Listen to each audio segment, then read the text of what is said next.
Aworupoye. Oh, Omio, you are a technical genius, sir. I'm trying.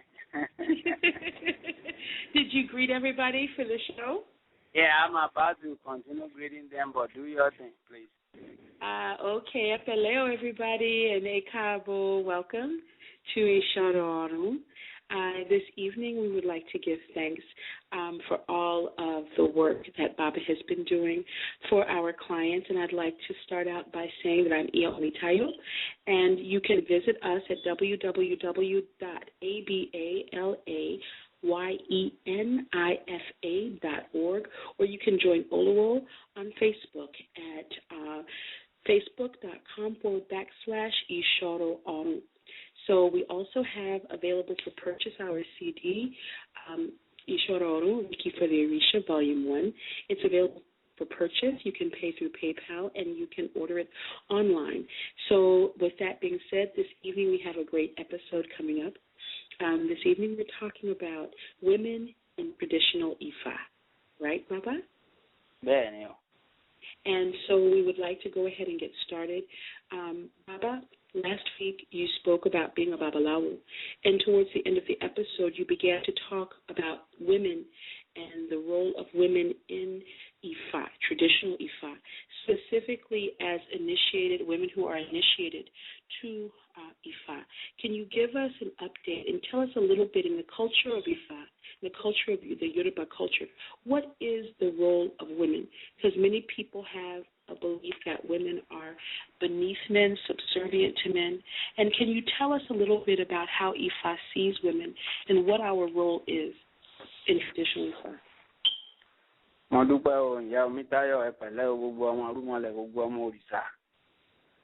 The role of women in Ifa perspective, or when we say Ifa, we say generally of the Yoruba tribe, or who is Omodudua, generally. Oromila and all Irumale, the way they see women in their own duty of life is big, you know. And then we don't have a couple of people that have that kind of, it's falling apart little by little due to the lineage, due to the new civilization, the new technology. But if I see woman as someone that like looking around the perimeters to make sure things is going in order, you know. And if I do give a lot of respect to woman, you know, and whatever woman good at it, in Yoruba way of life, we don't challenge them with what they're good at it, you know. So you know, that's the way. If I give respect to woman, and then the role of woman, and generally there's a lot to talk about. You know, when we talk about women, there's a lot to talk about. Well, Baba, I'd like to. Okay. This is what I'd like to know, and maybe this can help us understand. Most women, we know ourselves to have a lot of psychic power. You know, we dream, we have intuition. Sometimes we can foretell the future. We may have feelings about our husbands, our children, you know, a job, things like that.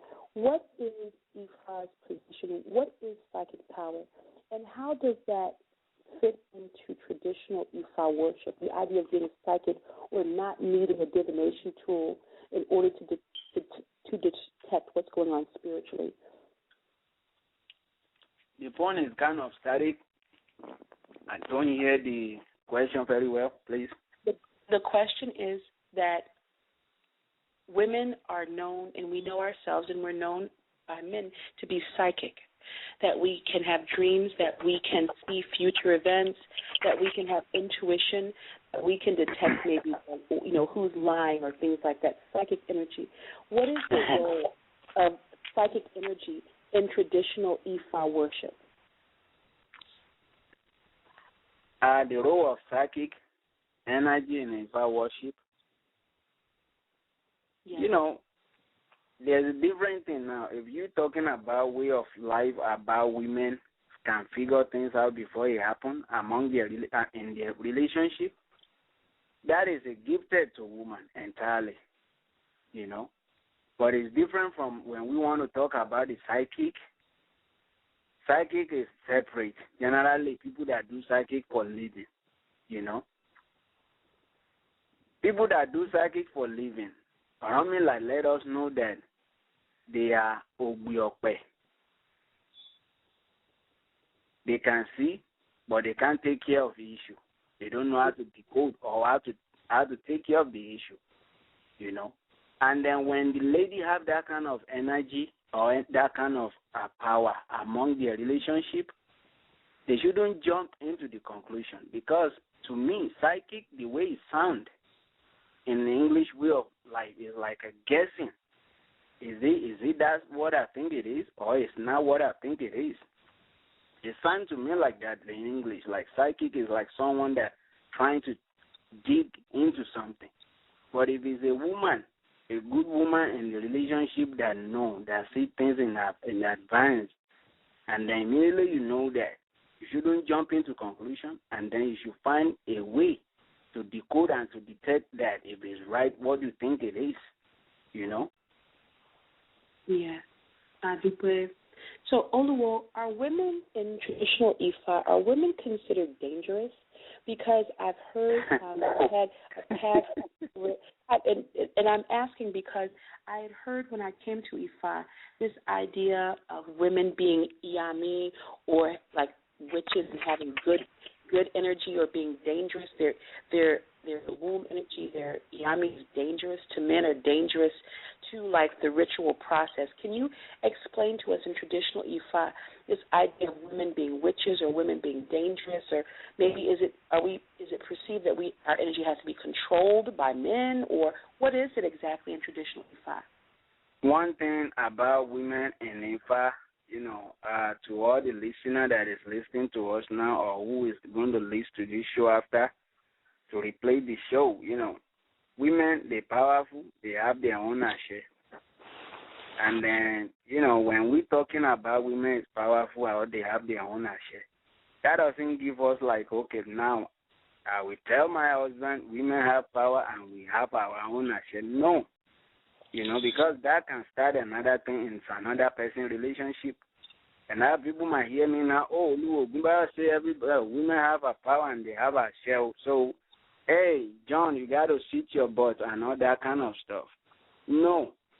In Yoruba, they give respect to women. And then when they say wish this, wish that, witchcraft or yami energy or something, all the lady do have that.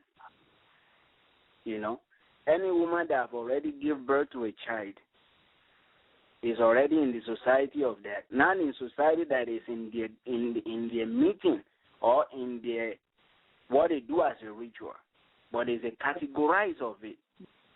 As a back home, when someone call me that, oh, Baba, when I never see the person before, but I know she's older than me. She's she. And then she give me respect about boy, Baba, I hear about you, I would like to do it. And I text her back, I say, and then she was telling me that she's not Iya yet.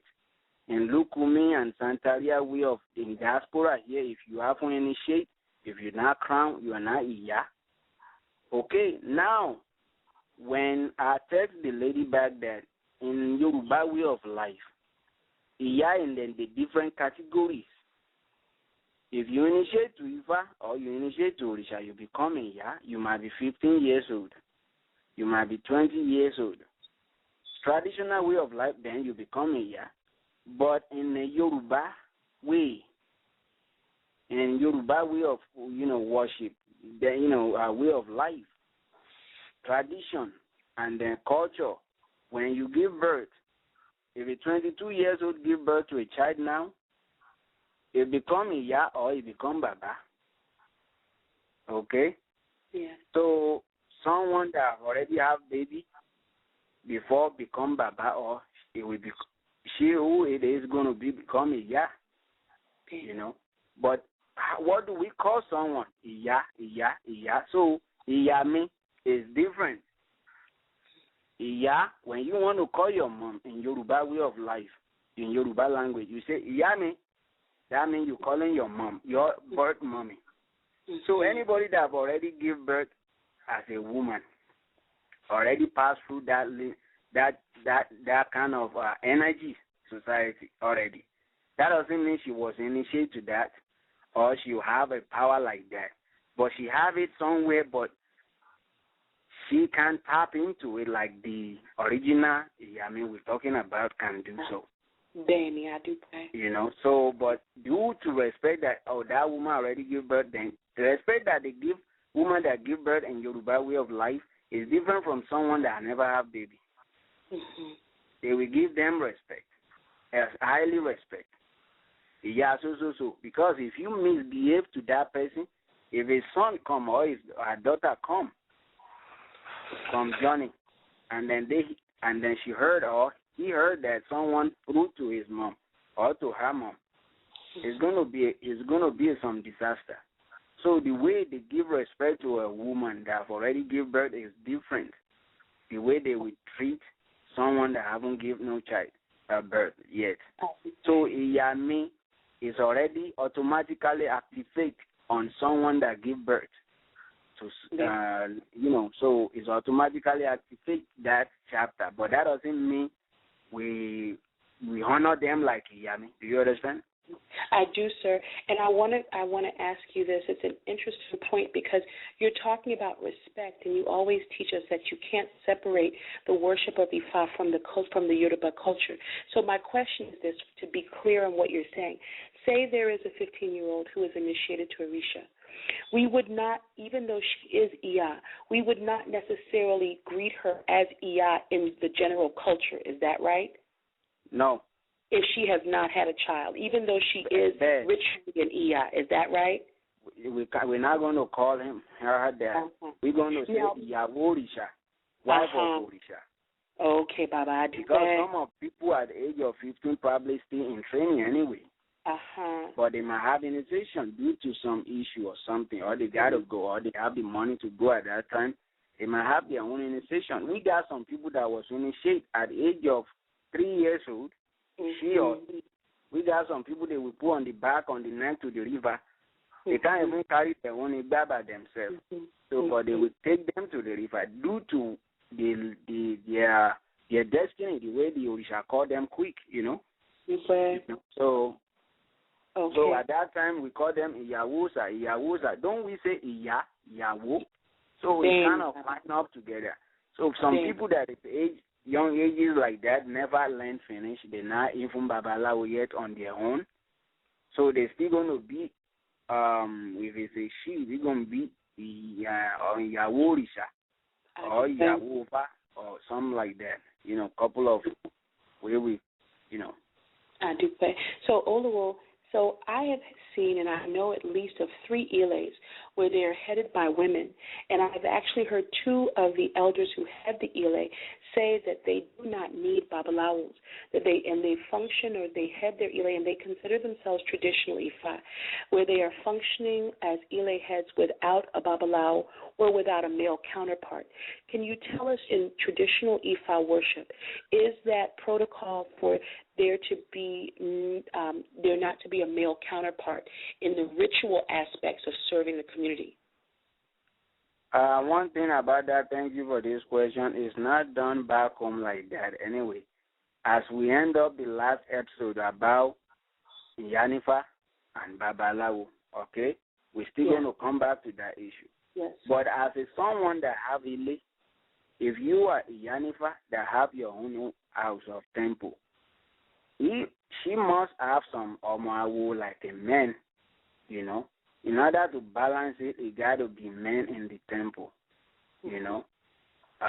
because even though back home, if it's a Yalusa, she can't do initiation by herself without a male energy. She have to find a male energy as Olorisha. It doesn't happen to be a Babalawo, because Olorisha do full initiation back home on their own way. But before the processing, before they continue the processing, before the processing, they will contact a Babalawo just to narrate how this thing going to go for us. Whatever everybody got to do, they're going to do before they even start their own goal of journey of like, let's do this initiation for our visitors, you know. And then that doesn't mean they're going to call the Babalawo that divine for them to come and participate. If he wants to come, they can come, you know. If they are in the same circle of like organization, they can invite him to be there. But it will let them do their thing the way they do it due to their lineage. You know what I'm saying? So, but all the Osa temple back home, Olosa or Babalawo temple, like a ile, like a compound. We can't call it temple like a compound because they don't call it temple back home. The general temple is temple we know everybody go. You know, your compound is your compound. You might have Orisha, have everything. So they normally have men and women as a Babalosa, Iyalusa. If that woman in her compound they don't have the Babalosa, they will invite another Babalosa. They are like a friend of their family before. Because one thing about back home, they don't let go the lineage quick. And then when I grow up now and I see my daddy who they always dealing with, when I grow up now and I see my mommy who they normally deal with, I'm not going to be starting dealing with who they're dealing with. If they're older than me, and I'm still going to be dealing with their child, you know what I'm saying? To keep the lineage and the friendship for long process, because it depends on who his hand is good with you, you know. So that is the issue about if someone don't have, it's not doable, okay? You got to be balanced. So it's an issue of balance. It's the issue of balance. You know, it's the issue of balance, and it's the issue of, I mean, Igi can say, Ile Aye was found with men and female. You know, woman and men. That's what Ile Aye is created by. And then that's the way it's supposed to be. Baba, can we go ahead and get back into the specific role of women as initiated as Awo of Ifa? Can you talk to us about the role of women in the cult, in the mysteries of Ifa? The role of women in Ifa? Yeah. Anyway, we started up before about, we have many Yanifa here in diaspora. And back home, we don't have that much in Yanifa, And then most of the people here come here, they initiate to Ifa. And after they initiate to Ifa, they finally find a Babalawo. And they become maybe they become a husband and wife.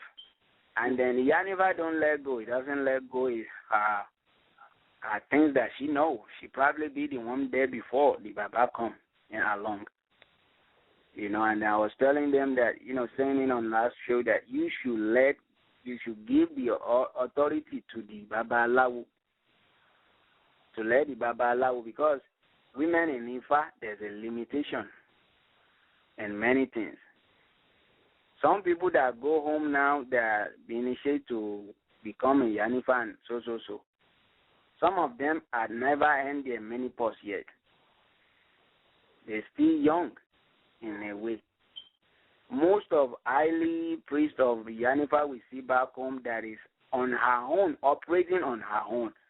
We might see some in Yanifa or Akwetebi Ifa, young Akwetebi back home that can chant Odu very well, they can do it, but they haven't operate on their own. They have backbone, They haven't operate on their own. So the authority to become a Yanifa, there's a limitation in there, But, Baba, when you speak about the limitations of women who are initiated to Ifa, it pushes a lot of buttons in European or American mindset, because we are taught that we shouldn't have any limits. Are the limitations, are they energetic? Are they spiritual? Are they based on the culture, maybe that men don't want women to have that kind of power, or they don't want to be challenged? When you say limitations, can you tell us what you mean by the word limitation? Because we are taught here to think very politically, that women are as powerful as men, that, if this is what it is. So can you please tell us, when you use the word limitation, what do you mean by limitation? Is it spiritual? Is it according to Ifa? Or is it something that men in traditional Ifa develop themselves to maybe block women's access to certain things? What is the limitation that I'm asking? These are the things that come up that we think about. Yeah, I mean, one thing, thank you for asking me this question, and I'm not going to just, this is, there's a lot of things that is going on. Limitation that I'm talking about is like when people go initiate to Ifa, they come back here with no training, with nothing, and the men and women initiation Ifa is not equal, because women, no matter how initiate to Ifa, she cannot initiate another person to Ifa. That's a limitation right there. She can't initiate no one to Ifa on her own. Mm-hmm. But men can gather up together and initiate someone to Ifa. Okay?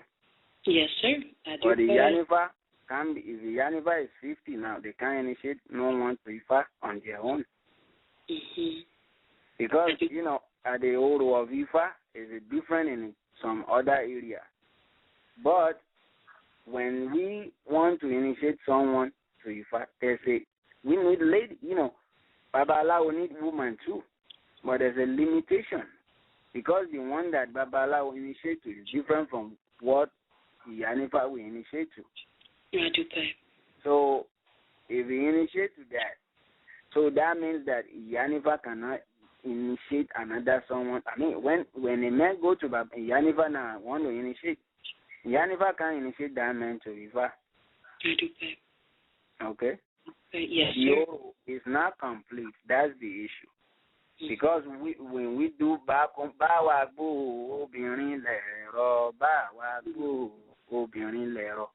when we want to wash Ifa, before we even take Ifa to Rifa, it will be a woman. It will be an Akwete, be Yaya that will be doing the washing of Ifa. I do that. When we come back to the river, there's another issue that when they follow us to Ibodu, but not all the way into the Ibodu. Okay? There's something they have to carry to the Igbo. There's something they got to do. I'm sorry. This is the class. The episode is for intro, for people who are beginning to find their way to Ifa. And so what we would like to also know is that when we come into Ifa, is a woman authorized to use opwele or to pound ikin? And what are the boundaries? Because I remember once you had a client that had been tossing the opwele, and she wasn't even a full initiate. I don't even know if she had even her hand of Ifa. Can you speak to us from the traditional standpoint of the danger or of the proper protocol for women who divine, who are initiated to Ifa? Someone that haven't initiated doesn't have no training of Ifa. I don't see a woman tossing up pounding a Ifa without even initiate to Ifa. That's dangerous to do, There's a big dangerous to do for them to do so.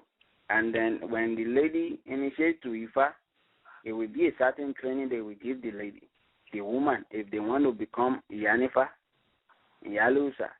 And then there's a couple of Odu that you can't even chant around woman that is haven't finished, stopping, that haven't get to menopause section.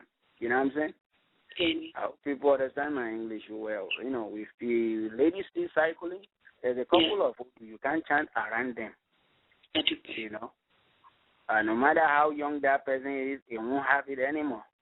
It won't have it anymore. So those are the danger that was there, and then people that write the book, I believe they don't put that kind of Odu in the book, So in order for people not to hurt themselves. But when my people go home, come back, and then 2-3 weeks, and they say, okay, we know everything. Ifa is Olokun. That's what they call it, Olokun. Ocean. Olokun Okun. Nobody can see the end of Okun.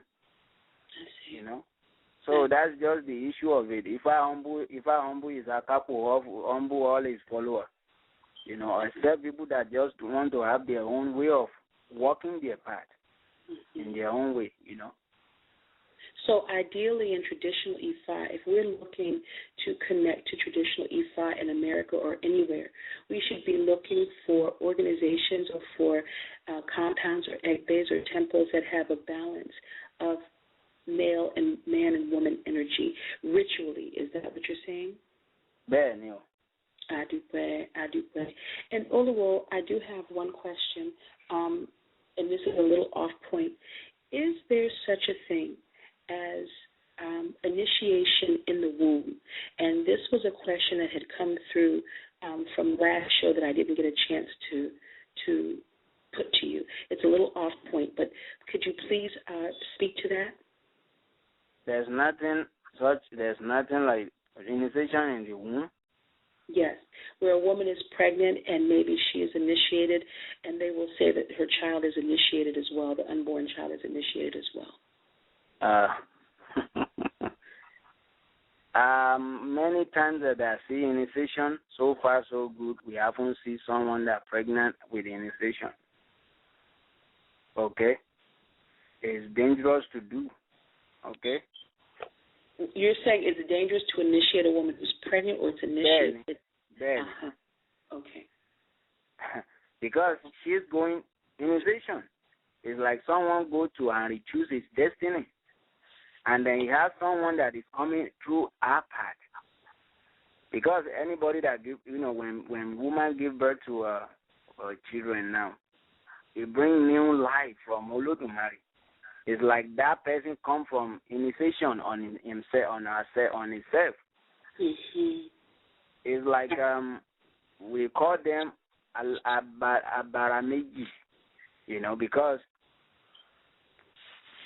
someone is coming through her, and then she gonna go to Igbo. That's the most dangerous things to do. If people don't know it, I think they know it now on the radio show. Okay. It's dangerous to take someone that have baby. No. They don't do it like that. I never seen pregnant woman go to Igbodu or Odusa.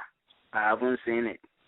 So maybe that's a makeup or something, or maybe they're doing it in another somewhere. I don't know. Okay. So we have and I don't want to give too much into that. So we have 3 minutes, and really quickly, if you can give us a brief explanation in traditional Lukumi. I've been told that women are not permitted to initiate to become Ianifa. And in fact, I have been told that when they receive one hand of Ifa, that they do not receive more than maybe 1, 2, or 3 Ikin. Is there such thing in traditional Ifa? Can women be, and you've already answered that women can be initiated to Ifa. Can you speak to us about the difference when we receive a hand of Ifa as a woman versus receiving a hand of Ifa as a man? When the woman receives hand of Ifa? Yes, sir. Are they receiving like a man or woman? Yes. Is it different? What they receive from the shrine, is it different? It will be different in a way. It depends on what is joining of that person. Is he wife of Oromila or is he daughter of Oromila? That's another thing. I do that. So, and then the joining of the ceremony, we give them how to go by, because everybody chooses different destiny. You're saying that it's possible in traditional Ifa for a woman to only receive 1 or 2 or 3 Ikin? No, we don't have that in tradition. Okay. We don't have that in tradition. We give full hand of Ifa to women. The same full hand of Ifa we give to men, that's the same full hand of Ifa we give to the woman. It's now one Ikin is not Ifa, 2 Ikin is not Ifa. It got to be 16 and some. Okay, to become Ifa. So that is fake. That one is fake. We have 1 minute. Can you please give us a prayer, sir, and say good night? We give thanks to you for making this possible again tonight for all our beautiful lady women out there to have an opportunity to have their own show too, to listen to this show.